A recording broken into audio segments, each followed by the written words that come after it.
Hi guys and welcome back to the channel Deepak Yadav Education. Welcome to the daily current affairs of 20th of March 2023. तो guys आज है तारीख 20 मार्च 2023 और है Monday.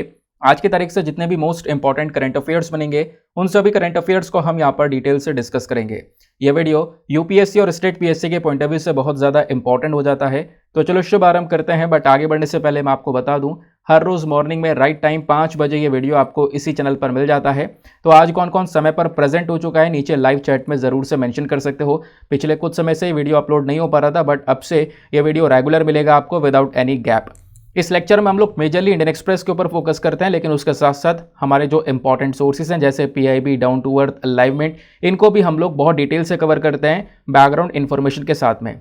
मैं आपको एक इंपॉर्टेंट बात ये बता दूं, वीडियो का जो एंड है उसको बिल्कुल मिस मत करना, क्योंकि वीडियो के लास्ट में आपको एक टेस्ट दिया गया है, उसको अटेम्प्ट करना है और आपका जो भी स्कोर आता है वो आपको नीचे कॉमेंट सेक्शन में लिखना है। आप टेस्ट कैसे अटेम्प्ट करोगे, तो उसको अटेम्प्ट करने के लिए पूरे वीडियो को अच्छे से देखना है, क्योंकि इस पूरे वीडियो के बेसिस के ऊपर आपका जो पूरा टेस्ट है वो तैयार किया गया है। इस लेक्चर का पीडीएफ वगैरह चाहिए तो उसके लिए आपको टेलीग्राम पर जाना है। वहां पे जाके सर्च बॉक्स में लिखना दीपक यादव एजुकेशन यूपीएससी, आपको ये वाला चैनल मिलेगा। यहां से आप डेली बेसिस पर इस लेक्चर के पीडीएफ को डाउनलोड कर पाओगे। साथ ही साथ में अगर आप मेरे साथ में पर्सनली कनेक्ट करना चाहते हो तो उसके लिए इंस्टाग्राम पे जा सकते हो और वहां पर जाकर फिर से आपको दीपक यादव एजुकेशन लिखना है। आपको मेरा प्रोफाइल मिलेगा, 11,000 से ज़्यादा लोग जुड़े हुए हैं, आप भी मेरे साथ में पर्सनली जुड़ सकते हो। चलो अब कोई बिना देरी करे स्टार्ट करते हैं सेशन को।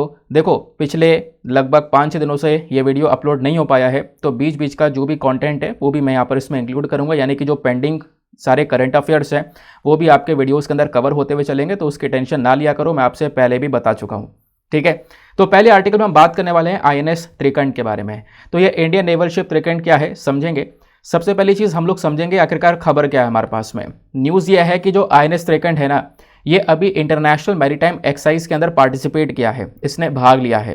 अब ये जो इंटरनेशनल मैरीटाइम एक्सरसाइज है ना, इसको एक और नाम दिया गया है, वो है कटलस एक्सप्रेस 2023, ठीक है। तो इसका जो नाम है वो ज़रूर से ध्यान रखना। अच्छा, ये एक्सरसाइज कहाँ पे हुई है, तो गल्फ रीजन में हुई है 26 फरवरी से लेकर 16 मार्च तक, इस वजह से ये चर्चा में है। अब ये गल्फ रीजन कौन सा है, तो आपको यहाँ पर ये गल्फ रीजन दिखाई पड़ेगा, है ना। ये यहाँ पर आपको अरब कंट्रीज़ नज़र आ रही होंगी। ये सऊदी अरेबिया है, यूएई है, ओमान है, इधर कुवैत है, बहरीन है, कतर है, ये सारी अरब कंट्रीज़ हैं। और यहीं पर आपको ये पूरा गल्फ देखने को मिलेगा। यहाँ पर ये पूरा एरिया गल्फ रीजन कहलाता है। तो इस पर्टिकुलर एरिया में ये जो अभ्यास है इसको कंडक्ट किया गया है। ये आपको पीछे पाकिस्तान दिख रहा होगा, है ना, पीछे से ये नज़र आ रहा है। आगे आते हैं, फिर उसके बाद यहाँ पे हम लोग आईएनएस त्रिकंठ के बारे में जानेंगे। मतलब ये तो आपको न्यूज़ समझ में आया कि आखिरकार खबर में आईएनएस त्रिकंठ क्या है और क्यों ये चर्चा में, इतना आपको समझ में आया। दूसरा, जो आईएनएस त्रिकंठ है ना, ये क्या है, ये बेसिकली एक फ्रीगेट है। अब पहला सवाल ये आता है कि सर फ्रीगेट होते क्या हैं। देखो आपने देखा होगा युद्ध के अंदर में अलग अलग प्रकार के जो जहाज़ यूज़ किए जाते हैं ना, उसमें कई सारे हथियार होते हैं।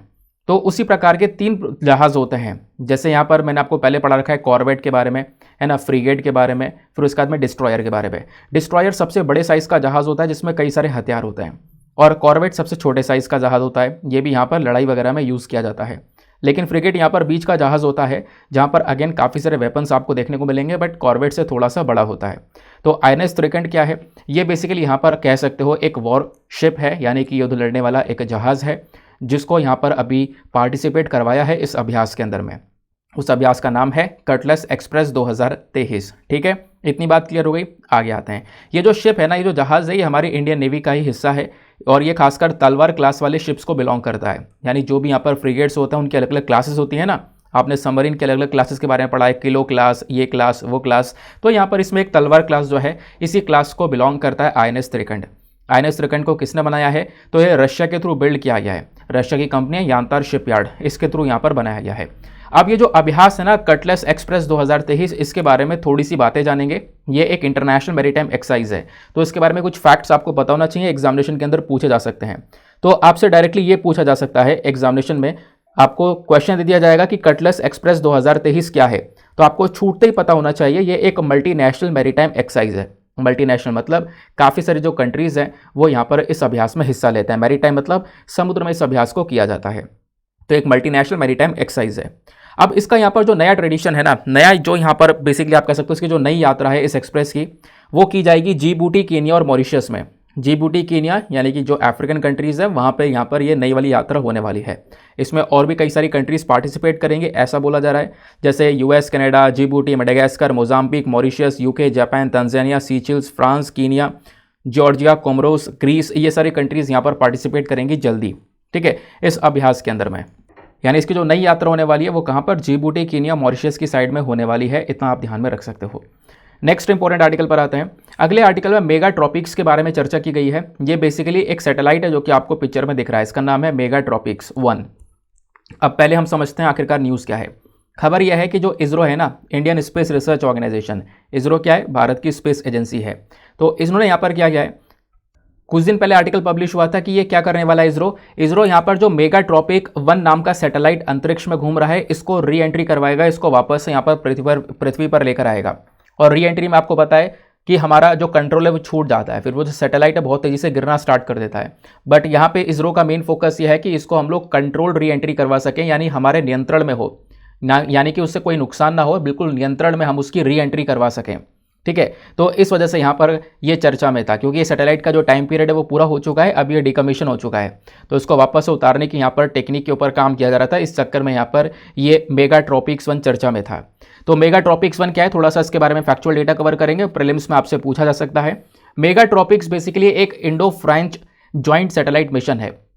आपसे सवाल बन सकता है किन किन 2 कंट्रीज़ के बीच में ज्वाइंट मिशन करने के बाद में इस सैटेलाइट को बनाया गया, तो इंडिया और फ्रांस ने मिलकर साथ में इस ज्वाइंट सैटेलाइट मिशन को बनाया है। सवाल यह है इस मिशन का ऑब्जेक्टिव क्या है, यानी कि हर एक सैटेलाइट का मेजर ऑब्जेक्टिव है, फालतू में तो लॉन्च करेंगे नहीं, तो क्या मेन ऑब्जेक्टिव है, तो इसका मेन ऑब्जेक्टिव है जो ट्रॉपिकल एटमॉस्फेयर है उसकी जांच करना, ट्रॉपिकल एटमॉस्फेयर को लेकर सारा का सारा इन्फॉर्मेशन हमें प्रोवाइड करवाना, ये इसका एक मेजर काम आपको देखने को मिलेगा। सवाल यह है कि ट्रॉपिकल इन्फॉर्मेशन क्या मतलब, तो ये आपको ट्रॉपिक्स नजर आएगा। ट्रॉपिक्स है ना, ट्रॉपिक्स कौन सा रीजन होता है, ट्रॉपिक ऑफ कैंसर और ट्रॉपिक ऑफ कैप्रिकॉर्न के जो बीच वाला हिस्सा होता है ट्रॉपिक्स कहलाता है। तो इस प्रकार से आप देख पाओगे इस ट्रॉपिक्स के अंदर में अफ्रीका का आधा हिस्सा, साउथ अमेरिका का आधा रीजन, अफ्रीका का आधा रीजन, इंडिया का आधा हिस्सा, फिर उसके बाद में साउथ ईस्ट एशियन नेशंस, ये सारी कंट्रीज आ जाती हैं यहाँ पर, ठीक है। ये क्या कहलाता है, ट्रॉपिक। ट्रॉपिक ऑफ कैंसर और ट्रॉपिक ऑफ कैप्रिकॉर्न के बीच वाला हिस्सा क्या कहलाता है, ट्रॉपिक्स। तो इस वाले पर्टिकुलर रीजन का जो वेदर है, जो मौसम है, उसको लेकर कई सारी जो इन्फॉर्मेशन है ये satellite mega tropic 1 satellite provide करवाता है। ये मेगा ट्रॉपिक 1 सैटेलाइट जो है ना, ये रातों दिन काम करता है और इसकी क्षमता ऐसी है कि रातों दिन आराम से यहाँ पर ये सारी इन्फॉर्मेशन दे सकता है। खास बात यह है कि हर रोज़, ध्यान रखना, हर रोज़ ये इंडिया से लगभग 12 बार गुजरता था, हर रोज़ इंडिया से लगभग 12 बार गुजरता था, और बहुत सारी जो रियल टाइम इन्फॉर्मेशन है, जो क्लाउड्स हैं, बादल का कैसा सिनेरियो है, वो सारी इन्फॉर्मेशन हमें प्रोवाइड करवाने का काम करता था। बट अभी इसको डीकमीशन करने की तैयारी की गई थी, जिस वजह से यहाँ पर चर्चा में था।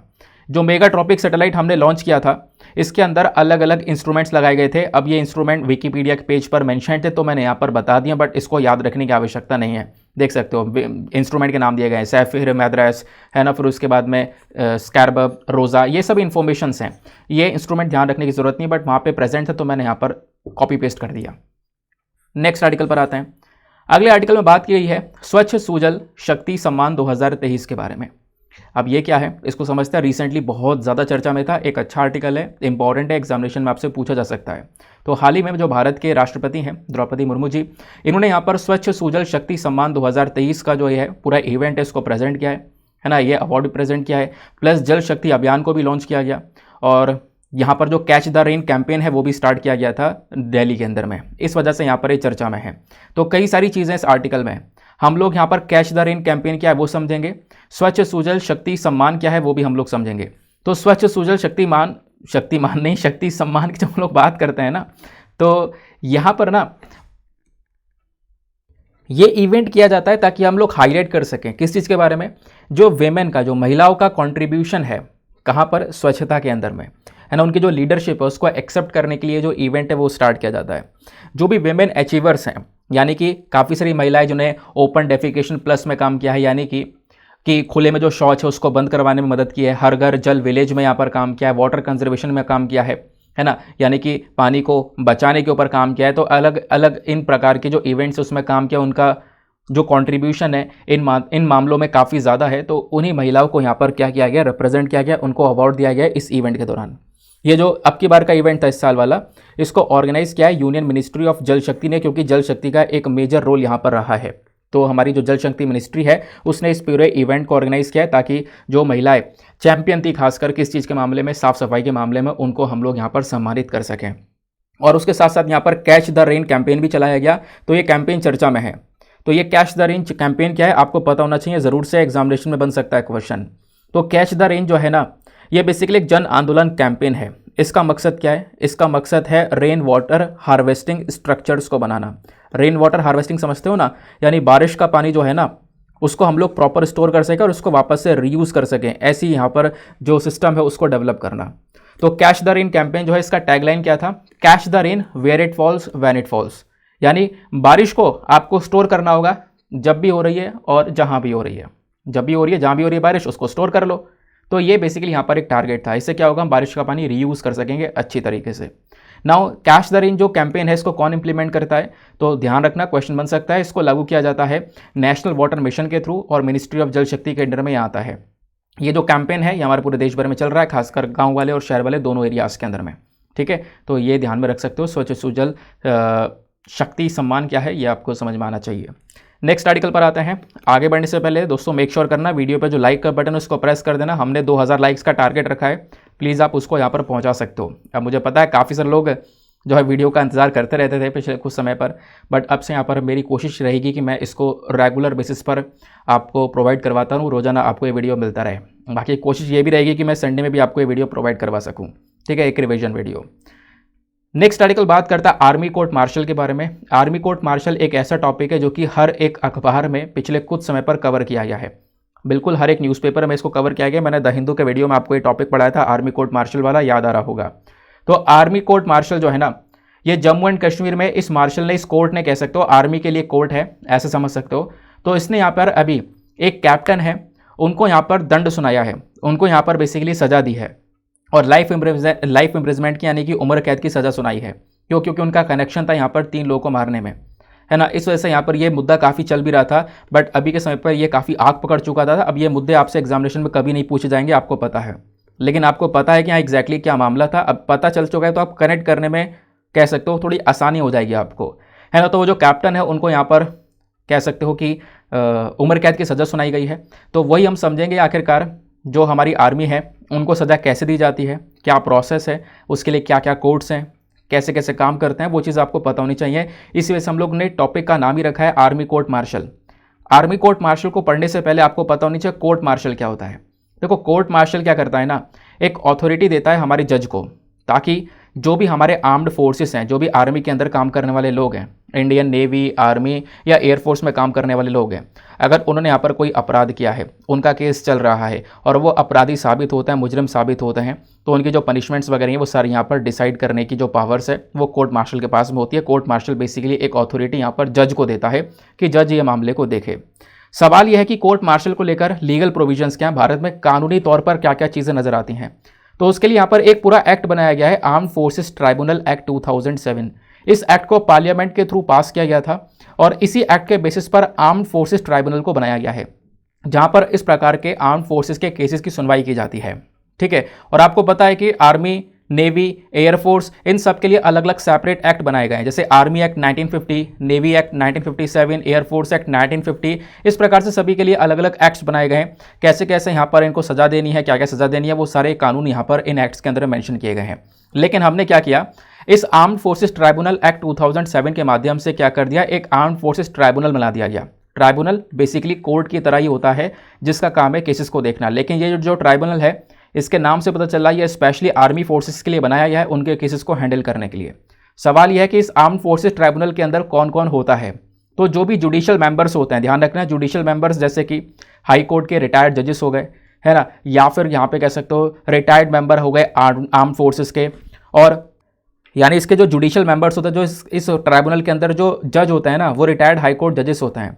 और इसके जो एडमिनिस्ट्रेटिव मेंबर्स होते हैं वो होता है retired member of armed forces. Armed forces के यहाँ पर जो रिटायर्ड मेंबर वो इसके एडमिनिस्ट्रेटिव मेंबर्स होते हैं।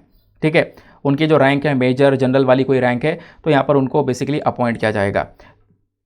बाकी इन लोगों के अलावा यानी कि जुडिशियल मेंबर, एडमिनिस्ट्रेटिव मेंबर के अलावा जो जज एडवोकेट जनरल होते हैं उनको भी यहाँ पर as a administrative member appoint किया जाता है।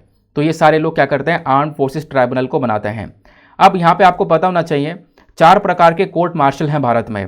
जिसका एक का नाम है जनरल कोर्ट मार्शल, डिस्ट्रिक्ट के लेवल पर अलग है डिस्ट्रिक्ट कोर्ट मार्शल, फिर है समरी जनरल कोर्ट मार्शल, फिर है समरी कोर्ट मार्शल। इस प्रकार से 4 अलग अलग कोर्ट मार्शल्स बनाए गए हैं भारत में, 4 प्रकार के हैं, ध्यान रखना। हमारे आर्मी एक्ट के अंदर में जो आर्मी एक्ट्स होते हैं, आर्मी कोड्स होते हैं ना, क्योंकि मैंने बताया ना हर एक के लिए अलग अलग एक्ट हैं, तो आर्मी एक्ट के अंदर में जो आर्मी कोड्स हैं वो क्या करते हैं, हर प्रकार के मुद्दे को देखने का काम करते हैं। जैसे मान लो यहाँ पर कोई मुद्दा है, कोई यहाँ पे अपराध किया है आर्मी पर्सनल ने, तो उस प्रकार के केसेस को देखने का काम करते हैं। लेकिन मर्डर या रेप का कोई चार्ज आता है किसी आर्मी पर्सनल के ऊपर में, तो वो वाला केस यहाँ पर सिविलियन कोर्ट जो है वो यहाँ पर देखता है। अदरवाइज इसके अलावा यानी मर्डर रेप के अलावा जो केसेस है वो सारे के सारे यहाँ पर आर्मी कोर्ट्स हैंडल करने की कोशिश करता है। सवाल यह है कि मान लो किसी आर्मी वाले को सज़ा सुना दी गई, मान लो किसी को मौत की सज़ा सुना दी गई या उम्र कैद की सज़ा सुना दी गई, तो क्या वो माफ़ की जा सकती है, क्षमा की जा सकती है? बिल्कुल क्षमा की जा सकती है। क्षमा करने की पावर किसके पास में है? तो भारत के राष्ट्रपति के पास में, प्रेसिडेंट के पास में है। तो प्रेसिडेंट ऑफ इंडिया जो है ना वो अपनी जुडिशियल पावर यूज़ कर सकते हैं। अब उनके पास में जुडिशियल पावर कहाँ से आ गई? आर्टिकल 72, जब आप संविधान को ओपन करोगे तो उस आर्टिकल के तहत हमारे राष्ट्रपति के पास में जुडिशियल पावर्स हैं कि वो क्या कर सकते हैं, किसी भी व्यक्ति को क्षमा कर सकते हैं, उसको यहाँ पर कह सकते हो उसका पनिशमेंट कम कर सकते हैं, यानी पार्डन, रिप्राइव, रेस्पाइट, ये सब यहाँ पर की जा सकती है। उसको अगर कोई पनिशमेंट मिली है तो, है ना, तो उसकी सज़ा को कम की जा सकती है, उसको मौत की सज़ा से वो माफ़ कर सकते हैं। तो ये सारी चीज़ें यहाँ पर आपको देखने को मिल जाएगी। जो भी कोर्ट मार्शल ने सज़ा दी है उसकी माफ़ी की सारी जिम्मेदारी प्रेसिडेंट ऑफ इंडिया के पास में आपको देखने को मिल जाती है। आई होप गाइज आपको यहाँ पर ये अच्छे से क्लियर हो चुका होगा। तो कोर्ट मार्शल क्या है, इनका काम क्या है, और ये आर्मी कोर्ट ट्राइब्यूनल क्या है, इसमें कौन कौन से मेंबर्स होते हैं, और इनकी पार्डनिंग पावर्स क्या है, सॉरी इनको क्षमा करने के लिए पार्डनिंग पावर्स किसके पास में है, वो सारी चीज़ें यहाँ पर ध्यान रखना इंपॉर्टेंट बन जाती हैं। नेक्स्ट आर्टिकल पर आते हैं। फिर बात यही है एप्पल कल्टीवेशन के बारे में, जो सेब है ना इसके बारे में हम लोग बात कर रहे हैं। तो हुआ क्या है, ये न्यूज़ में क्यों है, पहले इसको समझ लेते हैं। न्यूज़ में यहाँ पर यह है क्योंकि जम्मू एंड कश्मीर और हिमाचल प्रदेश के जो सेब हैं वो सबसे ज़्यादा मशहूर हैं, बहुत ज़्यादा, मतलब पूरे इंडिया में जम्मू कश्मीर के, हिमाचल प्रदेश के जो सेब हैं, जो एप्पल्स उनकी सप्लाई होती है। बट अभी रिसेंटली जम्मू कश्मीर और हिमाचल प्रदेश के सेब की जो डिमांड है वो इंक्रीज़ हो चुकी है। यहाँ पे एप्पल की जो डिमांड है वो 30% से इंक्रीज़ हो चुकी है, ऐसा यहाँ पर बोला जा रहा है। ठीक है, तो इस वजह से यहाँ पर एप्पल कल्टीवेशन के बारे में हम लोग पढ़ रहे हैं। इंडिया के अंदर जब हम लोग बात करते हैं सेब की, एप्पल की, तो कहाँ कहाँ पे ग्रो किया जाता है? जम्मू कश्मीर में, हिमाचल प्रदेश में, उत्तर प्रदेश के हिल्स यानी पहाड़ी वाले इलाकों में, उत्तरांचल के पहाड़ी वाले इलाकों में ये सेब ग्रो किए जाते हैं। ठीक है, अब मतलब उत्तराखंड, तो उत्तराखंड के पहाड़ी वाले इलाके, उत्तर प्रदेश को पहाड़ी वाले इलाके, जम्मू कश्मीर के अंदर, हिमाचल प्रदेश के अंदर, मतलब जहाँ जहाँ पर थोड़ा बहुत ठंडा एरिया है ना, ठंडा मौसम है, वहाँ पर इन सेब को ग्रो किया जाता है। सवाल यहाँ पर यह है, क्या केवल उत्तर प्रदेश, जम्मू कश्मीर, उत्तराखंड, हिमाचल प्रदेश, केवल इन राज्यों में सेब उगाए जाते हैं? ऐसा नहीं है, ध्यान रखना। इन सब स्टेट्स के अलावा अरुणाचल प्रदेश, नागालैंड, पंजाब, सिक्किम के अंदर भी सेब को कल्टीवेट किया जाता है। सवाल यह है कि कौन कौन सी क्लाइमेटिक कंडीशंस चाहिए होती हैं, मतलब सेब को ग्रो करने के लिए कैसा क्लाइमेट चाहिए? तो टेम्परेट क्लाइमेट हम लोग को यहाँ पर चाहिए होता है। सवाल यह है कि सर टेम्परेट क्लाइमेट क्या होता है? देखो, जो टेम्परेट क्लाइमेट के अंदर वेदर होता है ना, ये तो ना तो बहुत ज़्यादा ठंडा हो जाता है, ना बहुत ज़्यादा यहाँ पे गर्म हो जाता है। कह सकते हो नॉर्मल सा टेम्परेचर आपको यहाँ पर देखने को मिलेगा। ठीक है, ना ज़्यादा ठंडा ना ज़्यादा गर्म, तो इस प्रकार का यहाँ पर जो क्लाइमेट है वो चाहिए होता है। लगभग फिर भी कितना टेम्परेचर चाहिए? तो सेब को ग्रो करने के लिए लगभग 21 से 24 डिग्री सेल्सियस, ना ज़्यादा ठंडा ना ज़्यादा कम, 21 से 24 डिग्री सेल्सियस का जो टेम्परेचर है वो यहाँ पर चाहिए होता है सेब को अच्छे से ग्रो करने के लिए। लेकिन पहाड़ी वाले इलाकों में यहाँ पर ये ज़्यादातर ग्रो करता है। बाकी बारिश वगैरह चाहिए, बारिश वगैरह यहाँ पर सालाना 1000 mm से लेकर 1250 mm के आसपास यहाँ पर बारिश वगैरह चाहिए होती है, अगर आपको एप्पल की जो ग्रोथ है वो अच्छी खासी करनी है। बाकी कौन सी मिट्टी के अंदर सबसे बढ़िया एप्पल ग्रो करता है? तो वेल ड्रेन्ड लोमी सॉइल्स के अंदर में, यानी कि जो लोमी सॉइल्स हैं वहाँ पर ये बेहतरीन तरीके से ग्रो करता है। अब लोमी सॉइल्स कौन सी होती हैं? इस प्रकार से सूखी हुई मिट्टी आपको नजर आएगी, बिल्कुल काली कलर की। लोमी सॉइल्स के अंदर में इस वाली मिट्टी में ना बहुत सारे न्यूट्रिएंट्स पाए जाते हैं, अलग अलग बहुत सारे यहाँ पर न्यूट्रिएंट्स होते हैं जो कि कहीं ना कहीं इस फसल को बेहतरीन तरीके से ग्रो करने में मदद करते हैं। और इन न्यूट्रिएंट्स की वजह से जो ये फसल, ये जो मिट्टी है ना, ये बहुत अच्छी तरीके से पानी को पी लेती है, और पानी को पीने के बाद में जो पेड़ की जड़ है वहाँ तक पहुँचाती है और वहाँ पे स्टोर करके रखती है। ठीक है, तो ये बेसिकली यहाँ पर इसका एक बहुत बेहतरीन सा कॉन्सेप्ट है, जिससे यहाँ पर पेड़ की जड़ों को पानी मिलता है प्रॉपरली, और उसके बाद में यहाँ पर कह सकते हो कि लंबे समय तक ऐसा नहीं कि पेड़ की जड़ों में पानी पड़ा हुआ है जिससे पेड़ सड़ जाए, ऐसा भी नहीं होता। इवेंचुअली यहाँ पर ये आगे बढ़ जाता है पानी। तो बेसिकली यहाँ पर इस मिट्टी को काफ़ी ज़्यादा फ़ायदा मिल जाता है, और इसमें अगर यहाँ पे हम लोग इस प्रकार की एप्पल कल्टीवेशन करते हैं तो इसकी जो ग्रोथ है वो और ज़्यादा बेस्ट होती है। तो एप्पल के लिए बेस्ट सॉइल कौन सी है? लोमी सॉइल्स आपको देखने को मिलती हैं। नेक्स्ट आर्टिकल पर आते हैं। अगले आर्टिकल में बात की है रेजिना सिक्योरिटी डायलॉग के बारे में। अभी यहाँ पर रिसेंटली 2023 का जो ये डायलॉग है काफ़ी चर्चा में था, और यहाँ पे आप देख पा रहे होंगे भारत के external affair minister S Jaishankar साहब भी यहाँ पर बैठे हुए हैं। तो कुछ इंपॉर्टेंट डेटा बताऊंगा, फैक्चुअल डेटा, वो एग्जामिनेशन में आपसे पूछा जा सकता है। तो इंडिया की अगर हम लोग बात करें तो भारत ने हाल ही में रेजिना सिक्योरिटी डायलॉग का जो सेकंड एडिशन है वो यहाँ पर कह सकते हो अटेंड किया। सिक्योरिटी डायलॉग का सेकंड एडिशन यहाँ पर हुआ है और इंडिया भी यहाँ पर प्रेजेंट था। तो रेजिना सिक्योरिटी डायलॉग की अगर हम बात करते हैं तो ये बेसिकली एक कॉन्फ्रेंस है जहाँ पर सिक्योरिटी चीफ हो गए प्लस दुनिया भर के टॉप इंटेलिजेंस ऑफिशियल्स हो गए, वो सारे लोग यहाँ पर आते हैं, उनकी यहाँ पर ये पूरी मीटिंग चलती है, कॉन्फ्रेंस चलता है। ये रेजिना सिक्योरिटी डायलॉग का आइडिया कहाँ से आया? ये आइडिया आया है दुनिया भर के अलग अलग मीटिंग से, क्योंकि दुनिया भर में एक और इस प्रकार का कॉन्फ्रेंस होता है जिसका नाम है म्यूनिक सिक्योरिटी कॉन्फ्रेंस। सिंगापुर का एक और कॉन्फ्रेंस है शांग्री ला डायलॉग। तो इन्हीं डायलॉग और सिक्योरिटी कॉन्फ्रेंस से आइडिया लेकर रेजिना सिक्योरिटी डायलॉग का जो पूरा का पूरा स्थापना है वो की गई है। यानी इस प्रकार की जो मीटिंग है रेजिना सिक्योरिटी डायलॉग, वो इन दो डायलॉग से, इन दोनों मीटिंग से इंस्पायर होकर यहाँ पर रखा गया। डायलॉग मतलब यहाँ पे काफ़ी सारे मिनिस्टर्स बैठते हैं, काफ़ी सारे टॉपिक्स के ऊपर डिस्कशन करते हैं। मैंने बताया ना दुनिया भर के सिक्योरिटी चीफ, टॉप ऑफिशियल जो है वो सब यहाँ पर इस कॉन्फ्रेंस को अटेंड करते हैं। सवाल यह है इस रेजिना सिक्योरिटी डायलॉग को ऑर्गेनाइज कौन करता है? तो उसको ऑर्गेनाइज करता है रॉ, यानी research and analysis wing. Raw के साथ साथ जो हमारा नेशनल सिक्योरिटी काउंसिल सेक्रेटेरिएट है वो भी यहाँ पर शामिल होता है, ठीक है। और उसके बाद में ध्यान रखना कि पहली बार बेसिकली फर्स्ट टाइम ये मिला था अप्रैल 2022 के अंदर में, इस वजह से ये चर्चा में है। अभी हम अप्रैल 2023 के बारे में डिस्कशन कर रहे हैं। तो पहला एडिशन तो उसका अप्रैल 2022 में नहीं, पिछले साल हुआ था। दूसरा एडिशन जो है अब की बार होगा, ठीक है, 2023 में। यहाँ पर इसका अब कह सकते हो ये ऑब्वियसली इसका जो डायलॉग है वो हो चुका है, जो मीटिंग वगैरह हो चुकी है 2023 के अंदर में। अब हुआ क्या कि रेजिना सिक्योरिटी डायलॉग 2023 की जब बात करते हैं ना, तो इसमें लगभग 26 देशों से ज़्यादा देशों ने पार्टिसिपेशन किया है। इसमें कई सारे यूके, जापान, फ्रांस और बहरीन के इंटेलिजेंस चीफ भी थे जिन्होंने यहाँ पर इसको अटेंड किया, ठीक है। तो ये आप ध्यान रखना। प्लस इस डिस्कशन का जो मेजर फोकस था ना वो क्या था? आतंकवाद से कैसे लड़ा जा सके, तस्करी को कैसे रोका जा सके, स्मगलिंग को कैसे रोका जा सके। ये बेसिकली दुनिया भर की चिंता है, किसी एक देश की चिंता नहीं है, क्योंकि दुनिया भर में ये हरकतें की जा रही हैं। तो इस पर्टिकुलर मीटिंग का जो मेन फोकस था वो यही था, ठीक है। तो आपको रेजिना सिक्योरिटी डायलॉग के बारे में एक एक बात तो समझ में आ चुकी है, कौन ऑर्गेनाइज करता है, कैसे ऑर्गेनाइज करता है। अब इसके बाद मैंने आपको बोला था कि रेजिना सिक्योरिटी डायलॉग ना दो अलग अलग डायलॉग से इंस्पायर होकर बनाया गया है, तो उनके बारे में ही पढ़ लेते हैं क्योंकि वो भी न्यूज़ में है। तो हमने डिस्कस किया था म्यूनिक सिक्योरिटी कॉन्फ्रेंस के बारे में। तो म्यूनिक सिक्योरिटी कॉन्फ्रेंस भी एक एनुअल कॉन्फ्रेंस है, यानी साल के बेसिस पर इस कॉन्फ्रेंस को किया जाता है, जो कि यहाँ पर हो रहा है लंबे समय से, 1963 से यहाँ पर हो रहा है, ध्यान में रखना। म्यूनिक के अंदर में, बावेरिया में, जर्मनी में ये जो कॉन्फ्रेंस है इसको कंडक्ट कर रहे हैं। देन उसके बाद में ये एक कह सकते हो सबसे फेमस कॉन्फ्रेंस बन चुका है, क्योंकि काफ़ी सारे इंटरनेशनल लेवल के जो पर्सनस हैं, है ना, इंटेलिजेंस पर्सनस हैं, वो यहाँ पर इस कॉन्फ्रेंस को अटेंड करते हैं, अलग अलग पॉइंट्स के ऊपर में अपने जो व्यूज़ हैं वो एक्सचेंज करते हैं। अब इसमें आता कौन कौन है? तो हेड ऑफ स्टेट, गवर्नमेंट, उसके बाद में international organisation, minister, member of parliament, high ranking representative of arm forces, science and civilian society, business, media, काफ़ी सारे लोग यहाँ पर इस पर्टिकुलर कॉन्फ्रेंस को अटेंड करते हैं। ये कॉन्फ्रेंस हर साल होता है फरवरी के महीने में, और जो वेन्यू होता है इसका वो कहाँ पर है? जर्मनी के अंदर में। जर्मनी में जो बावरिया है वहाँ पर बेसिकली एक होटल है, उस होटल के अंदर में ये जो पूरा का पूरा कॉन्फ्रेंस है वो किया जाता है, ठीक है। उस होटल के नाम के ऊपर ही, ठीक है, म्यूनिक के अंदर में जो होटल है ना, उस होटल के नाम के ऊपर ही बेसिकली म्यूनिक के अंदर जो होटल है उसी के बेसिस पर क्या कर रखा है? म्यूनिक सिक्योरिटी कॉन्फ्रेंस यहाँ पर नाम रख रखा है। और ऐसे एक दूसरा मीटिंग है जिसको हम लोग बोलते हैं शांग्री ला डायलॉग के नाम से। ये एशिया का एक बहुत इंपॉर्टेंट, कह सकते हो एक इंपॉर्टेंट भी है, काफ़ी सारे लोग यहाँ पर इसको जानते भी हैं, डिफेंस और सिक्योरिटी समिट है। इसमें डिफेंस मिनिस्टर जाते हैं इसको अटेंड करने के लिए। तो जो भी डिफेंस मिनिस्टर्स हैं, परमानेंट हेड हो गए मिनिस्ट्रीज़ के, है ना, मिलिट्री चीफ हो गए, वो सब यहाँ पर जाते हैं। तो हमारी जो एशिया पैसिफिक कंट्रीज़ है ना, 28 कंट्रीज से अलग अलग defence minister, permanent head ministries, military chief, ये सारे लोग यहाँ पर इस डायलॉग को अटेंड करते हैं। इसको ऑर्गेनाइज किया जाता है यहाँ पर एक बॉडी के थ्रू जिसका नाम है international institute for strategic studies. ये जो समिट है ना, इसका नाम शांग्री ला डायलॉग क्यों रखा गया है? क्योंकि शांग्री ला बेसिकली होटल है सिंगापुर में, इसी होटल के बेसिस पर, क्योंकि यहीं पर मीटिंग चलती है तो उसी के बेसिस पर यहाँ पे कह सकते हो ये जो नाम है इस डायलॉग का वो रखा गया है। और 2002 से यहाँ पर कह सकते हो ये जो मीटिंग है इस प्रकार से कंडक्ट की जा रही है यहीं पर, ठीक है। तो ये बात आपको क्लियर होनी चाहिए।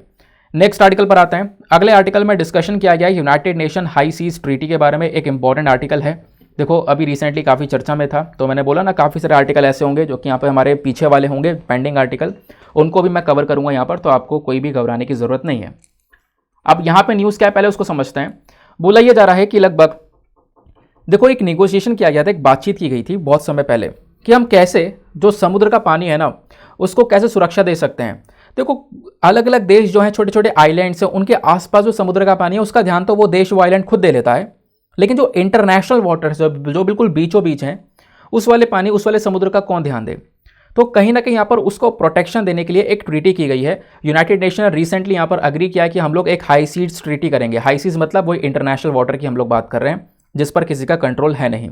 अगर किसी देश के पास में काफ़ी दूर तक जो उसका समुद्र का हिस्सा है वो तो खैर उसकी टेरिटरी में आ जाता है, वो उसको कंट्रोल कर लेता है, जैसे तैसे हैंडल कर लेता है। लेकिन इंटरनेशनल वाटर पर किसका कोई हक नहीं है, तो उसके लिए यहाँ पर जो ट्रीटी है हाई सीज ट्रीटी वो अभी यहाँ पर अग्री की गई है। तो ये पहली ट्रीटी होने वाली है जो कि दुनिया भर के समुद्र को सुरक्षा देने का काम करेगी। इसको हम लोग Paris agreement for the ocean के नाम से भी जान रहे हैं, क्योंकि ओशन के लिए, स्पेशली ओशन के लिए, समुद्र के लिए यहाँ पर इस एग्रीमेंट को किया गया है। इससे क्या होगा, जो समुद्र का पूरा मैरीन लाइफ है, काफ़ी सारे जो जानवर हैं उसको हम लोग यहाँ पर सुरक्षा दे सकेंगे। ये जो United Nation high seas treaty है ना, इसका मकसद क्या है? इसका मकसद यहाँ पर यह है कि साल 2030 तक, ध्यान रखना, साल 2030 तक दुनिया भर का जितना भी समुद्र है उसका 30% समुद्र की हम लोग सुरक्षा कर सकें, अलग अलग देश मिलकर सुरक्षा कर सकें। और इसको लेकर ऑलरेडी यहाँ पर ये कंट्रीज प्लेज ले चुकी हैं, एक प्रॉमिस कर चुकी हैं साल 2022 के अंदर में। इससे क्या होगा, हम हाई सीज को प्रोटेक्शन दे पाएंगे। ठीक है, ये बात यहाँ पे आपने ध्यान में रखनी है। अब सवाल यह है कि सर हाई सीज होता क्या है, तो उसको यहाँ पर देखो। जैसे मैंने बोला कि जितने भी देश आपको दुनिया भर में दिख रहे हैं जिनके आसपास छोटा भी समुद्र है, वो समुद्र का कुछ हिस्सा ना उसी देश की टेरिटरी में आता है। फॉर एग्जाम्पल इंडिया की बात करें तो इंडिया का समुद्र का इतना सारा हिस्सा जो है ये इंडिया की टेरिटरी के अंदर में आता है। इसके अलावा जो ये लाइट ब्लू कलर के अंदर समुद्र बचा है ना, यही है हाई सीज, ये है दुनिया भर का ओशन। तो इसको यहाँ पर प्रोटेक्शन देने के बारे में चर्चा की जा रही है, इसको रेगुलेट करने के बारे में चर्चा की जा रही है। अब इसको और अच्छे से पढ़ने के लिए मैं आपको समझाता हूं कि हाई सीज होता क्या है। हाई सीज कहां से स्टार्ट होता है? कोई भी एक देश, मान लो कोई भी एक देश हो गया, सपोज एक देश है, उसकी बाउंड्री यह है, इसके बाद यहां पर समुद्र स्टार्ट है, तो उसकी बाउंड्री से पहले तो 370 किलोमीटर यानी 200 नॉटिकल माइल, यानी कि उसकी बाउंड्री से समुद्र के अंदर जब जाओगे तो 370 किलोमीटर का जितना भी समुद्र का हिस्सा है ना, वो तो उसी कंट्री की टेरिटरी में आ जाता है। उसके बाद वाला जो हिस्सा बचता है, उसके बाद वाला जो समुद्र बचता है वो है इंटरनेशनल वाटर, उसी को हम लोग हाई सीज के नाम से जानते हैं। फॉर एग्जांपल यहाँ पर एक पिक्चर आप देख सकते हो, मान लो ये एक देश है, उसका ये ज़मीन है, उसका लैंड है, ये बेस लाइन है। अब समुद्र का हिस्सा यहाँ से स्टार्ट हो गया, तो यहाँ से आपको 370 किलोमीटर जाना है। 370 किलोमीटर तक यहाँ पर जितना भी पानी का हिस्सा होगा वो सब उसी कंट्री के कंट्रोल में होगा, उसी आइलैंड के कंट्रोल में होगा। उसके बाद से हाई सीज स्टार्ट हो जाएगा। ठीक है, अब ये जो 370 किलोमीटर होता है ना, इसमें कई सारे छोटे छोटे भाग होते हैं, जैसे एक्सक्लूसिव इकोनॉमिक जोन होता है, टेरिटोरियल सी होता है, कॉन्टेगियस जोन होता है, लेकिन उसी देश का कंट्रोल होता है 370 किलोमीटर के दायरे में। उसके बाहर वाला जो हिस्सा है वो हाई सीज यानी इंटरनेशनल वाटर कहलाता है। तो उसी इंटरनेशनल वाटर को प्रोटेक्शन देने के बारे में डिस्कशन किया गया है। ठीक है, आई होप गाइज आपको यहाँ पर क्लियर हो चुका होगा, क्योंकि अभी जो हाई सीज है ना, इंटरनेशनल वाटर, वहाँ पर जितनी भी हरकतें हो रही हैं, जितनी भी एक्टिविटीज़ की जा रही हैं वो अनरेगुलेटेड है। कोई भी उसको रेगुलेट कर नहीं रहा है, उसको कोई मॉनिटर नहीं कर रहा है। इस चक्कर में कभी कभी एक्सप्लॉइटेशन भी काफ़ी ज़्यादा होता है, बहुत ज़्यादा नुकसान यहाँ पर समुद्र को पहुँचाया जा रहा है। तो उसको रोकने के लिए साल 2030 तक 30% तक का जो समुद्र का हिस्सा है उसकी सुरक्षा करने के बारे में चर्चा की जा रही है। नेक्स्ट इंपॉर्टेंट आर्टिकल पर आते हैं। यहाँ पे डिस्कशन किया गया है nano liquid di ammonium phosphate के बारे में। ये डाई अमोनियम फॉस्फेट क्या है? ये बेसिकली फर्टिलाइज़र है। ये फर्टिलाइज़र क्या करता है? ये बेसिकली खाद का काम करता है। हमारी जो फसलें होती हैं ना, उसमें जो खाद डलती है उसी को हम लोग यहाँ पे बोलते हैं। अब ये अलग अलग प्रकार के आते हैं, यूरिया आता है ना, वैसे यहाँ पर ये डाई अमोनियम फॉस्फेट भी होता है।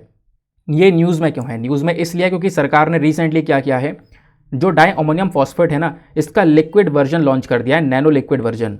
अब नैनो लिक्विड वर्जन क्या होता है, इसको समझने के लिए आपको यहाँ पर ये समझना होगा। अभी जो डाई अमोनियम फॉस्फेट DAP आता है वो इस प्रकार से एक पूरे के पूरे झोले में, एक कट्टे में भरकर आता है। लेकिन अभी यहाँ पर इस बड़े से झोले की ताकत ना केवल एक छोटी सी बोतल में, आधे लीटर की बोतल में, 500 ml की बोतल में डाल दी गई है। तो यानी कि अब पहले तो ये यूज़ करते थे, अब आपको कट्टा लेने की आवश्यकता नहीं है, आप इसको नैनो DAP का यूज़ कर सकते हो। यानी कि जो नैनो आपका डाई अमोनियम फॉस्फेट है उसका आप यूज़ कर सकते हो। अब इसमें क्या होगा, ये बेसिकली आधे लीटर की बोतल है, ये लिक्विड फॉर्म में है और इसके अंदर ताकत इतनी है जितना यहाँ पर एक पूरे बैग में है। ठीक है, तो वही बोला गया है। तो इसका लिक्विड वर्जन अभी लॉन्च किया गया जिसको nano liquid di ammonium phosphate fertiliser बोला गया है। ठीक है। ये क्या करेगा, ये हमारे फसलों को फॉस्फोरस का जो न्यूट्रिशन होता है वो प्रोवाइड करवाएगा, क्योंकि यहाँ पर इसमें जो बेसिकली यहाँ पर जो फॉस्फोरस है वो कहीं ना कहीं हमारे फसलों को ग्रो करने में मदद करेगा। ठीक है। अब ये जो नैनो वाला डाई अमोनियम फॉस्फेट इसको बनाया किसने है, तो उसको बनाया गया है इफ़को के थ्रू। इफ़को क्या है, इंडियन फार्मर्स फर्टिलाइजर कोऑपरेटिव्स। तो बेसिकली फर्टिलाइजर्स के लिए स्पेसिफिक बॉडी है इफ़को, तो ध्यान रखना। तो इसने यहाँ पर प्राइवेट प्लेयर के साथ में मिलकर इस नैनो डाई अमोनियम फॉस्फेट को बनाया है। अब नैनो डाई अमोनियम फॉस्फेट का कितना अमाउंट होने वाला है, तो 600 रुपये प्रति बोतल के हिसाब से बिकेगा। आधे लीटर की बोतल 600 रुपये की होगी। लेकिन जो अब आप बैग लोगे बड़ा सा, वो उस बैग की जो कॉस्ट है वो लगभग 1350 के आसपास है। तो आप इमेजिन करो, आधा पैसा हो गया, आधे से भी यहाँ पर थोड़ा बहुत कम यहाँ पर होगा, आधे से भी आपको थोड़ा कम पैसा खर्च करना पड़ेगा और आपके पास में 600 रुपये प्रति लीटर, सॉरी 600 रुपये की एक प्रति बोतल मिल जाएगी। एक बोतल मिल जाएगी आधे लीटर की, और उस आधे लीटर की बोतल में इतनी ताकत होगी जितने एक बैग के अंदर ताकत है। तो कहीं ना कहीं ये nano die ammonium phosphate Bharat के लिए गेम चेंजर होने वाला है, खासकर फर्टिलाइजर के मामले में।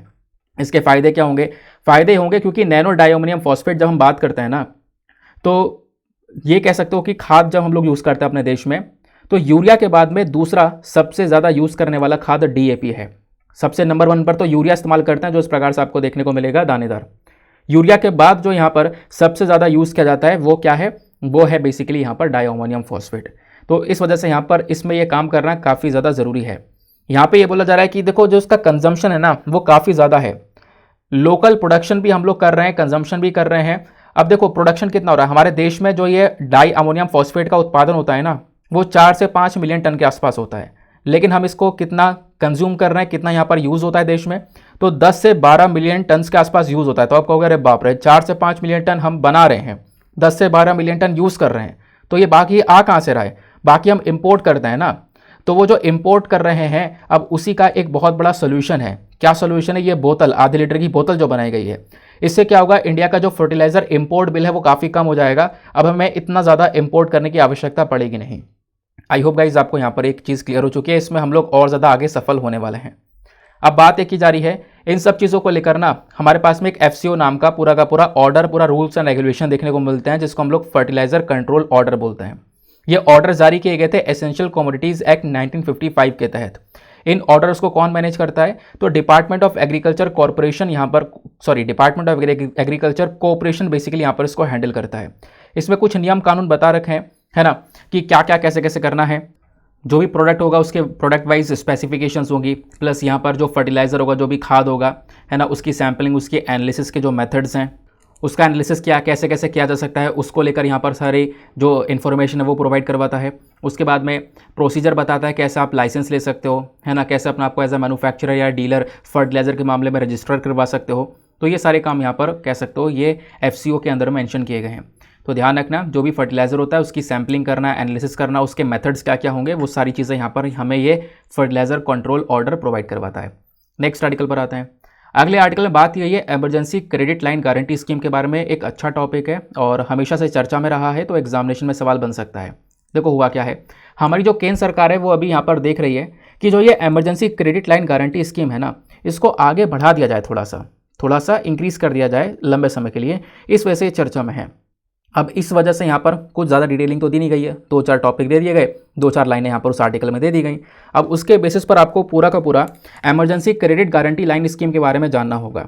सवाल यह है कि सर ये emergency credit line guarantee scheme है क्या, चलो समझते हैं। इसको हमारी सरकार ने लॉन्च किया था 2020 में। ये एक स्पेशल स्कीम है जो कि कोविड-19 को लेकर यहाँ पर बनाई गई थी, क्योंकि कोविड-19 जब आया ना, तो उसकी वजह से दुनिया भर का जो व्यापार है वो ठप हो गया था। अब लोग व्यापार नहीं कर रहे थे, जो हमारे खासकर कंट्री के बिजनेस हैं वो यहाँ पर ठप होते हुए नज़र आ रहे थे। जो भी यहाँ पर ठेले वगैरह हैं उनका तो बहुत ही नुकसान हो गया था। तो कोविड-19 क्राइसिस को देखते हुए इन सभी लोगों को सपोर्ट करने के लिए emergency credit line guarantee scheme को प्रोवाइड करवाया गया। एक ऐसी स्कीम है जिसके माध्यम से जितने भी बिजनेस वाले हैं वो लोन ले सकेंगे और सरकार यहाँ पे गारंटी देगी उस लोन का। ठीक है, यानी कि उसमें क्या होगा, इसका जो मेन ऑब्जेक्टिव है emergency credit line guarantee scheme का वो यह है 100% गारंटी जो है ना वो बैंक को सरकार देगी। यानी मान लो कोई बैंक है या कोई नॉन बैंक फाइनेंशियल इंस्टीट्यूशन है, आप लोन लेने बैंक के पास ही तो जाओगे या NBFC के पास जाओगे, तो आप लोन ले सकते हो बड़े अमाउंट का, और उसमें आपको कोई गारंटी देने की आवश्यकता ही नहीं है, क्योंकि आपको लोन बैंक ऐसे दे देगा ही नहीं जब तक आप उसके पास कुछ सामान नहीं रखोगे या आप अपना कोलेटरल नहीं रखोगे। कुछ कोलेटरल सिक्योरिटी रखनी पड़ती है ना, ज़मीन के कागज़ रखोगे तब बैंक आपको लोन देगा। तो लेकिन यहाँ पर बोला जा रहा है कि आपको इस प्रकार से कुछ चीज़ रखने की आवश्यकता ही नहीं है।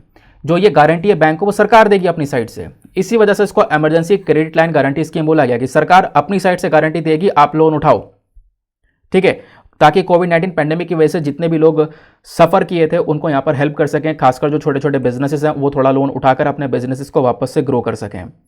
नाउ ये जो emergency credit line guarantee scheme है ना, ये मिनिस्ट्री ऑफ फाइनेंस के अंडर में यहाँ पर की जा रही है। मिनिस्ट्री ऑफ फाइनेंस के अंदर में अलग अलग डिपार्टमेंट है, तो डिपार्टमेंट ऑफ फाइनेंशियल सर्विस जो है ना इसको यहाँ पर ऑपरेट कर रहा है। और ध्यान रखना, सरकार क्या डायरेक्टली गारंटी देगी बैंक को? नहीं, सरकार ने उसके लिए एक कंपनी बना रखी है, उसका नाम है national credit guarantee trustee company limited. ये जो कंपनी है ना, इसको सेटअप किया गया है हमारी मिनिस्ट्री ऑफ फाइनेंस के थ्रू, हमारे वित्त मंत्रालय के थ्रू, ताकि जो भी गारंटी वगैरह देनी है लोन के ऊपर वो ये पर्टिकुलर बॉडी देगी, ठीक है, ये कंपनी देगी। सरकार ने इसको बना रखा है क्योंकि सरकार बैंक को गारंटी देगी ना, तो इस कंपनी के माध्यम से वो गारंटियाँ दी जाएंगी। बाकी emergency credit line guarantee scheme को हमने अलग अलग फेसेस में लॉन्च किया, जैसे होता है नहीं है 2.0 1.0 अलग अलग पार्ट जो है वो हम लोग बनाते हुए चले गए। तो अभी यहाँ पर इसके 4 फेसेस ऑलरेडी आ चुके हैं अलग अलग सेक्टर को यहाँ पर हेल्प करने के लिए, ठीक है। तो ये चीज़ यहाँ पर आपको नजर आएगी। बाकी मैंने आपको बता दिया इस स्कीम के लिए आपको कुछ रखने की जरूरत नहीं है बैंक के पास में, कोई भी कोलेटरल वगैरह वो सब सरकार आपको प्रोवाइड करवाने का काम करेगी। आई होप गाइज आपको यहाँ पे मजा आ चुका होगा। काफ़ी दिनों बाद डिस्कशन किया है, काफ़ी सारे आर्टिकल थे, इस वजह से वीडियो थोड़ा सा लेंदी भी हो गया, लेकिन कोई बात नहीं, आर्टिकल कवर होने चाहिए। अब हम लोग बात करेंगे अपने प्रीलिम्स रैपिड फायर सीरीज की। तो जो भी आपने यहाँ पर कुछ पढ़ा है अभी तक उसका टेस्ट करने का समय है। मैं आपको लाइन से पहले बहुत सारे क्वेश्चंस बताने वाला हूँ, क्वेश्चन पढ़कर बताऊंगा, उसके आंसर आप लिखते हुए चलना। फिर लास्ट में आपको सारे आंसर्स एक साथ बताऊंगा, फिर आप यहाँ पे अपना चेक करना कि आपने कितने क्वेश्चन सही किए हैं, और चेक करने के बाद में जो भी आपका स्कोर आता है वो नीचे कमेंट सेक्शन में ज़रूर से लिखना है, लिखे बिना नहीं जाना है, ठीक है। पहला सवाल है एप्पल कल्टीवेशन को लेकर। अब एप्पल कल्टीवेशन के बारे में हम पहले पढ़ चुके हैं, अभी थोड़ी देर पहले ही पढ़ा था। एप्पल कल्टीवेशन को लेकर 2 स्टेटमेंट्स दिए गए हैं, बताना है कौन सा स्टेटमेंट सही है। पहला स्टेटमेंट बोलता है कि ये जो एप्पल है, जो सेब है ना, इसको ज़्यादातर ग्रो किया जाता है जम्मू कश्मीर, देखो ओनली लगा है, ओनली, कि केवल यहाँ पर जम्मू कश्मीर और हिमाचल प्रदेश में इसको ग्रो किया जाता है, उसके अलावा ये कहीं पर नहीं उगाया जाता। पहला स्टेटमेंट। दूसरा स्टेटमेंट, एप्पल को ग्रो करने के लिए हमें वेल ड्रेन्ड लोमी सॉइल चाहिए होता है इसको ग्रो करने के लिए। लोमी सॉइल क्या होती है अभी हमने पढ़ा है, तो इसके बेसिस पर आपको बताना है कौन सा आंसर सही है, कौन सा स्टेटमेंट सही है। Option A 1 only, option B 2 only, option C दोनों सही है, या फिर ऑप्शन डी दोनों के दोनों गलत हैं। नेक्स्ट क्वेश्चन पर आते हैं। अगला क्वेश्चन बात करता है आर्मी कोर्ट मार्शल के बारे में। अब आर्मी कोर्ट मार्शल के बारे में अभी आपने थोड़ी देर पहले तो पढ़ा है, इसको लेकर 2 स्टेटमेंट दिए गए हैं। पहला स्टेटमेंट क्या है कि arm forces tribunal, army court martial के अंदर में आर्म फोर्सेस ट्राइब्यूनल बनाया गया है, उसी का मेन काम है सारे के सारे कोर्ट मार्शल्स को हैंडल करना, सारे केसेस को देखना, इसके पास में पावर्स है सारे केसेस को देखने की। क्या ये सही बात है?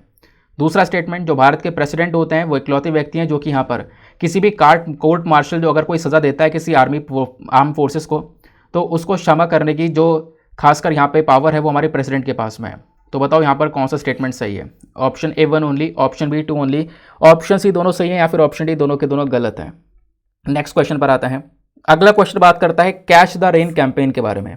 अब कैच द रेन कैंपेन क्या है आपने थोड़ी देर पहले पढ़ा है, इसको लेकर 2 स्टेटमेंट्स दिए गए हैं, बताना है कौन सा स्टेटमेंट सही है।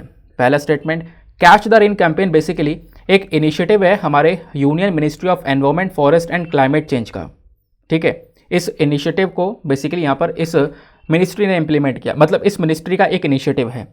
दूसरा यहाँ पर स्टेटमेंट बोलता है कि इस पूरे कैच द रेन कैंपेन को लागू किसने किया, इसको लागू किया गया है नेशनल वाटर कमीशन के थ्रू। तो बताओ कौन सा स्टेटमेंट यहाँ पर सही है। Option A 1 only, option B 2 only, option C दोनों सही है, या फिर ऑप्शन डी दोनों के दोनों गलत हैं। नेक्स्ट क्वेश्चन पर आते हैं। अगला क्वेश्चन बात करता है मेगा ट्रॉपिक्स 1 सैटेलाइट के बारे में, अभी थोड़ी देर पहले आपने पढ़ा। इस सैटेलाइट को लेकर 2 स्टेटमेंट्स दिए गए, बताना है कौन सा स्टेटमेंट सही है। पहला स्टेटमेंट, इस सैटेलाइट को डेवलप किया गया है, जॉइंटली डेवलप किया गया है इंडिया और फ्रांस के थ्रू। दूसरा स्टेटमेंट, इसका जो मेन मकसद है इस सैटेलाइट का वो है जो ट्रॉपिकल वेदर और जो क्लाइमेट है उसको समझना। तो बताओ कौन सा स्टेटमेंट सही है। Option A 1 only, option B 2 only, option C दोनों सही हैं, या फिर ऑप्शन डी दोनों के दोनों गलत हैं। नेक्स्ट क्वेश्चन पर आते हैं। अगला क्वेश्चन बात करता है रेजिना सिक्योरिटी डायलॉग के बारे में। तो रेजिना सिक्योरिटी डायलॉग को लेकर 2 स्टेटमेंट्स दिए गए हैं, बताना है कौन सा स्टेटमेंट सही है। पहला स्टेटमेंट, ये एक एनुअल कॉन्फ्रेंस होता है इंटेलिजेंस का, सिक्योरिटी चीफ का। ये कॉन्फ्रेंस केवल भारत में होता है, मतलब भारत में इस कॉन्फ्रेंस को किया जाता है। दूसरा स्टेटमेंट, यहाँ पर इस कॉन्फ्रेंस को कौन ऑर्गेनाइज करता है, ऑब्जर्वर रिसर्चर फाउंडेशन यहाँ पर इसको ऑर्गेनाइज करता है। अब वो डिफेंस मिनिस्ट्री के साथ में कोलैबोरेशन करने के बाद में इसको ऑर्गेनाइज करता है। क्या ये बात सही है? तो बताओ कौन सा स्टेटमेंट सही है? Option A 1 only, option B 2 only, option C दोनों सही हैं, फिर ऑप्शन डी दोनों के दोनों गलत हैं। नेक्स्ट क्वेश्चन पर आते हैं। फिर उसके बाद में अगले प्रश्न में आपसे United Nation high seas treaty के बारे में पूछा गया है। ये जो ट्रीटी हुई थी ना इंटरनेशनल वाटर को लेकर, उसके बारे में, उसको लेकर दो स्टेटमेंट से बताना है कौन सा स्टेटमेंट सही है। पहला स्टेटमेंट बोलता है ये अभी तक की दुनिया की पहली ट्रीटी है जो कि दुनिया के समुद्र को यहाँ पर प्रोटेक्शन देने का काम करने वाली है। ठीक है, खासकर जो नेशनल बाउंड्रीज होती है ना, उससे बाहर जो इंटरनेशनल वाटर है उसको प्रोटेक्शन देने का काम करने वाली है। दूसरा स्टेटमेंट यह है कि एक लीगली बाइंडिंग ट्रीटी है। इसका मकसद यहाँ पर यह है कि साल 2030 तक समुद्र का 50% जो हिस्सा है ना उसकी सुरक्षा करना। क्या ये सही बात है? बताओ कौन सा स्टेटमेंट सही है? Option A 1 only, option B 2 only, option C दोनों सही हैं, या फिर ऑप्शन डी दोनों के दोनों गलत हैं। नेक्स्ट क्वेश्चन पर आते हैं। अगला क्वेश्चन बात करता है ये, अच्छा इसमें दो चीज़ें गलत हैं तो आप उसको स्किप कर सकते हो। नेक्स्ट इस क्वेश्चन पर आते हैं। इस क्वेश्चन में बात यही है emergency credit line guarantee scheme के बारे में। अभी आपने बिल्कुल लास्ट में इसके बारे में पढ़ा है। तो emergency credit line guarantee scheme को लेकर दो स्टेटमेंट दिए गए हैं, बताना है कौन सा स्टेटमेंट सही है। पहला स्टेटमेंट, ये जो स्कीम है ये क्या करती है, 100% गारंटी देती है बैंक्स को, ताकि जो बैंक्स है वो यहाँ पर लोन दे सके हमारी बिजनेस कंपनीज को। दूसरा statement, deposit insurance and credit guarantee corporation DICGC, ये यहाँ पर लोन देने का काम करती है इस स्कीम में। तो ये बॉडी यहाँ पर लोन प्रोवाइड करवाती है इस स्कीम में। ये बॉडी यहाँ पर गारंटी देने का काम करती है। सॉरी, ये मतलब जो लोन लोगे ना, बैंक से लोन लोगे तो उसके लिए सरकार ने एक कंपनी बनाई है, एक बॉडी बनाई है, मैंने आपको बताया था। तो क्या ये वो बॉडी है जिसका मेन काम है यहाँ पर क्या करना, गारंटी प्रोवाइड करवाना बैंक को कि हाँ भाई इसको यहाँ पर लोन दे दो? तो बताओ कौन सा स्टेटमेंट सही है? Option A 1 only, option B 2 only, option C दोनों सही हैं, या फिर ऑप्शन डी दोनों के दोनों गलत हैं। आते हैं आगे। तो गाइज यहाँ पर अगला प्रश्न आता है आपके स्क्रीन पर, बहुत सिंपल सा क्वेश्चन है। क्वेश्चन बात करता है कटलस एक्सप्रेस 2023, ये अभ्यास हाल ही में चर्चा में था। तो बताओ ये अभ्यास क्या है? एक मल्टीनेशनल मैरीटाइम एक्सरसाइज है, बायलैटरल आर्मी एक्सरसाइज है, WHO को ट्यूबरक्लोसिस यानी TB कैंपेन है, या इनमें से कोई नहीं? बताओ इसका सही उत्तर क्या होना चाहिए। आगे आते हैं। तो गाइज यहाँ पर प्रश्न बस खाली इतने से ही थे। अब फटाफट यहाँ पर आपको इसके सारे के सारे जो आंसर्स है वो आपको नीचे कमेंट सेक्शन में बताना है। अब काफ़ी सारे लोग कमेंट करते हैं कि सर आंसर जो है आप अगले दिन बता दिया करो, लेकिन फिर भी यहाँ पर एक बार मैं बता देता हूँ ताकि आप रीचेक कर सको और देख सको कितने क्वेश्चन आपके सही हैं। ठीक है, अब आखिरी वाला जो सवाल है ना, वहीं से हम सारे आंसर्स को देखना स्टार्ट करेंगे। तो आखिरी सवाल में आपसे पूछा गया था कटलेस एक्सप्रेस 2023, यह हाल ही में न्यूज़ में देखने को मिला है अभ्यास। ये क्या है? तो एक मल्टीनेशनल मैरीटाइम एक्सरसाइज है। ध्यान रखना यहाँ पर काफ़ी सारी जो कंट्रीज़ है ना वो यहाँ पर मिलकर इस समुद्र में इस प्रकार के अभ्यास को कंडक्ट करती हैं। आगे आते हैं। अगले क्वेश्चन आपसे पूछा गया था emergency credit line guarantee scheme को लेकर जो दो स्टेटमेंट दिए गए हैं उसमें से कौन सा स्टेटमेंट सही है। तो केवल पहला स्टेटमेंट सही है, क्योंकि मैंने आपको बोला था कोविड-19 में इस स्कीम को लाया गया था ताकि बिजनेसेस को सपोर्ट किया जा सके। तो इसमें सरकार जो है 100% गारंटी बैंक को देती है, NBFCs को देती है कि भाई आप लोन दे दो इस बिजनेस को, आपको हम गारंटी दे रहे हैं। तो पहला स्टेटमेंट तो सही है, लेकिन दूसरा स्टेटमेंट गलत है, क्योंकि सरकार जो गारंटी देती है ना उसके लिए सरकार ने अलग से एक कंपनी बना रखी है। और उस कंपनी का क्या नाम है? उस कंपनी का नाम मैंने आप लोगों को बताया था, national credit guarantee trustee company limited. और यहाँ पे क्या बोला गया? ये बोला गया DICGC ये काम करता है। तो इस वजह से स्टेटमेंट 2 हमारा गलत है। केवल option number A 1 only is the correct answer. Next question पर आते हैं। अगले क्वेश्चन में आपसे पूछा गया था United Nation high seas treaty के बारे में।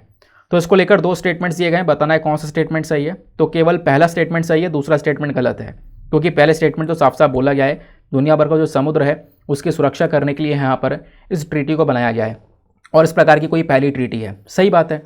दूसरा स्टेटमेंट देखो, यहाँ पे बोला गया 2030 तक हमारा टारगेट है कि समुद्र का 50% जो हिस्सा है ना वो हम यहाँ पे सुरक्षित करने वाले हैं। तो क्या स्टेटमेंट सही है? ये गलत है, क्योंकि समुद्र का 50% हिस्सा तो गलत है, लेकिन 2030 वाला जो साल सही है कि यानी कि 2030 तक हम एक परसेंटेज में समुद्र के हिस्से को प्रोटेक्शन देने वाले, लेकिन वो 50% नहीं है।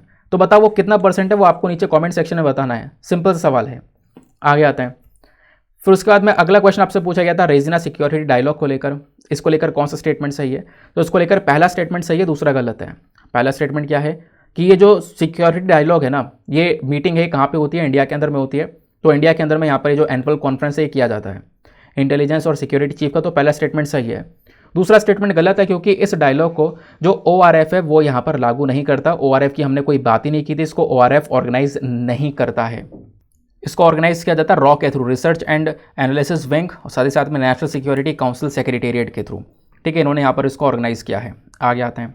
फिर अगले क्वेश्चन आपसे पूछा गया मेगा ट्रॉपिक 1 सैटेलाइट को लेकर दो स्टेटमेंट से बताओ कौन सा सही है।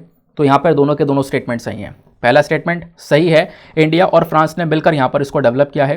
दूसरा स्टेटमेंट भी सही है, क्योंकि यहाँ पर ये जो सैटेलाइट है ना, ये ज़्यादातर मदद करती है जो हमारे ट्रॉपिकल कैंसर और ट्रॉपिक ऑफ कैप्रिकॉन के बीच वाला जो हिस्सा है, जो ट्रॉपिक्स वाला रीजन है, वहाँ का वेदर और क्लाइमेट को समझने के लिए। तो अगेन दूसरा स्टेटमेंट ही हमारा सही है, तो that is C, both 1 and 2 is the correct answer. अगले क्वेश्चन आपसे पूछा गया कैच द रेन कैंपेन के बारे में। तो कैच द रेन कैंपेन को लेकर दो स्टेटमेंट्स हैं, बताना है कौन सा स्टेटमेंट सही है। तो यहाँ पर आपको ऑप्शन नंबर बी बिल्कुल सही देखने को मिलेगा, पहला वाला ऑप्शन गलत है। दूसरा वाला सही है कि हाँ, ये जो कैंपेन है इसको लागू किया गया नेशनल वाटर कमीशन के थ्रू, बट ये हमारे union ministry of environment forest climate change का इनिशिएटिव नहीं है। ये बात आपने ध्यान में रखनी है, ये हमारे मिनिस्ट्री ऑफ जल शक्ति का इनिशिएटिव है। देखना आपने कितने लोगों ने ध्यान से इसको सुना होगा। नेक्स्ट क्वेश्चन में आपसे पूछा गया है आर्मी कोर्ट मार्शल को लेकर दो स्टेटमेंट्स दिए गए हैं, बताना है कौन सा स्टेटमेंट सही है। तो इसका सही उत्तर है ऑप्शन नंबर सी, दोनों के दोनों स्टेटमेंट सही हैं। पहला स्टेटमेंट बिल्कुल आपको पता है कि इस आर्मी कोर्ट मार्शल में हम आर्म फोर्सेस ट्राइब्यूनल बनाते हैं, कई सारे लोग होते हैं जिनका काम है यहाँ पर सारे मैटर्स को देखना। दूसरा स्टेटमेंट मैंने आपको बता दिया कि ये बिल्कुल हमारे जो राष्ट्रपति हैं वो यहाँ पर इसको क्षमा कर सकते हैं, कोई भी सज़ा आती है ना, कोई भी सज़ा आती है तो यहाँ पर क्षमा करने का जो बेसिकली यहाँ पर पावर है वो हमारे प्रेसिडेंट के पास में देखने को मिल जाती है आर्टिकल 72 के तहत। आगे आते हैं, फिर आपसे सवाल पूछा गया था एप्पल कल्टीवेशन को लेकर। तो दोनों स्टेटमेंट्स में से कौन सा सही है, केवल दूसरा स्टेटमेंट सही है, पहला गलत है। दूसरा स्टेटमेंट क्यों सही है, क्योंकि लोमी सॉइल में यहाँ पर ग्रो करता है हमारा एप्पल। अब पहला स्टेटमेंट क्यों गलत है, क्योंकि यहाँ पर पहले स्टेटमेंट में लिखा है कि जो एप्पल का कल्टीवेशन होता है वो केवल जम्मू कश्मीर और हिमाचल प्रदेश में होता है, तो केवल इन राज्यों में तो नहीं होता है। इन राज्यों के अलावा अरुणाचल प्रदेश, सिक्किम, मैंने आपको बताया था ना, कई सारे और भी स्टेट्स हैं, उत्तराखंड, उत्तर प्रदेश, वहाँ पर भी इसको ग्रो किया जाता है। दैट इज़ वाई स्टेटमेंट 1 गलत है। तो option number B 2 is the सही आंसर। ठीक है, तो गाइज यहाँ पर ये था आज का सारा डिस्कशन। आई होप आपको मज़ा आ चुका होगा, काफ़ी कुछ आपको यहाँ पर आज के सेशन से जानने को मिला है। नाउ इसी के साथ में करते हैं हम लोग अपने लेक्चर को समाप्त और मिलते हैं आप लोगों से अगले वीडियो में। आज के लिए bye bye, have a nice day, thank you and जय हिंद।